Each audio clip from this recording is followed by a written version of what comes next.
Haka arpulai tarik leber hajar arpusan ke Shnong Solgoi ke wen ki Shnong Khasi ke bahab hapo ke parish pathar kandi hasil char klala aban kerku ya ke Iingmane Thymmai jongka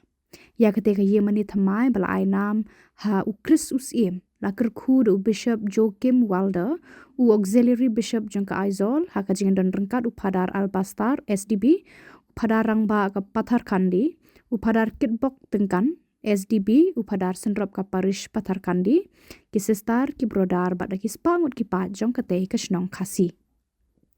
la sedang ya kini kesengi ken mau da kajing pediang sngo baha ya u bishop da ki pat ba nong sang Shnong hadian kani labut sakajing kerku ya ka Iingmane Thymmai ha ka por shi po shi tengmen stem bat ka yukaris bakut hadian kajing bamja la penlong ya kajing manisa kerman bakut but saka program kolshor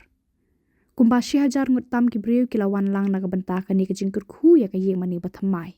Ka Shnong Solgoi ka bade ka we na ka Shnong Khasi ka menshwa ka hab ha ka jingkmi jong ka Saint Joseph Manikbon Parish bat ka de ka Shnong ka badon khat southly ki long yeng Catholic. Da ka jing sanga ka Mary Help of Christians Parish ha patar kandi ka Shnong Solgoi ka la hab no hapo ka jingpet jong ka ni ka parish ba Thymmai.